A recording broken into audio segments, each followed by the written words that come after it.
এবারে জানাবো বাজার পরিস্থিতির খবর। নওগাঁয় পাইকারি বাজারে কমেছে সবজির সরবরাহ। এতে সপ্তাহ ব্যবধানে সব ধরনের সবজির দাম বেড়েছে অন্তত 10 টাকা। নিয়ে বিস্তারিত জানাতে নওগাঁ পৌর পাইকারি বাজার থেকে যুক্ত আছেন আব্বাস আলী। আব্বাস, জানাবেন কোন সবজি কত দরে বিক্রি হচ্ছে?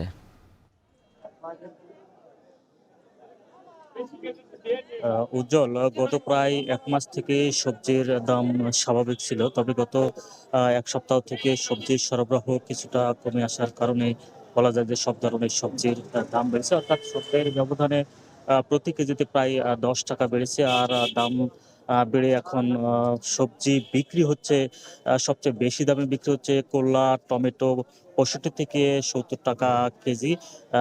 বীজ সিম বিক্রি হচ্ছে 50 থেকে 55 টাকা কেজি। তবে পাতলা সিম বা যেটা সাদা সিম বলা হয়, এটা বিক্রি হচ্ছে 25 থেকে 30 টাকা কেজি। বেগুন বিক্রি হচ্ছে প্রকারভেদে 45 থেকে 50 টাকা কেজি। গাজর বিক্রি হচ্ছে 30 টাকা কেজি, এবং ধনেপাতাও একই দামে বিক্রি হচ্ছে। মূলা বিক্রি হচ্ছে 20 টাকা কেজি। আলুর দাম কিছুটা বেড়েছে, তা বিক্রি হচ্ছে 25 থেকে 28 টাকা কেজি। পেঁপে বিক্রি হচ্ছে 20 টাকা কেজি।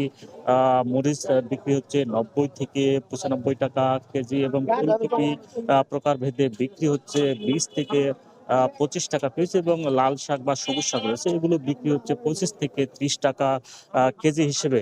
সবজির দাম বাড়ার কারণ হিসেবে যারা খুচরা ব্যবসায়ী, পাইকারি এবং কৃষক বলছেন যে যেহেতু প্রচন্ড কুয়াশা এবং ঠান্ডা পড়ছে, অর্থাৎ উত্তরের জেলাগুলোর উপর দিয়ে শৈত্য প্রবাহ বয়ে যাওয়ার কারণে শাকসবজি যেসব ফুল হচ্ছে সেগুলো ঝরে যাচ্ছে, পচে যাচ্ছে এবং নষ্ট হচ্ছে, যার কারণে সবজির উৎপাদন কমে যাচ্ছে। আর সবজির উৎপাদন কমে যাওয়ার কারণে হাট বাজার গুলোতে সরবরাহ কিছুটা কমে এসেছে, আর সরবরাহ কমে যাওয়ার কারণে দাম বাড়তে শুরু করেছে বলে জানিয়েছেন। যেহেতু পাইকারিতে সবজির দাম বেড়েছে, এর প্রভাবও পড়েছে খুচরা বাজারে। তো এই ছিল আমার কাছে সবজির দর দাম নিয়ে সব শেষ।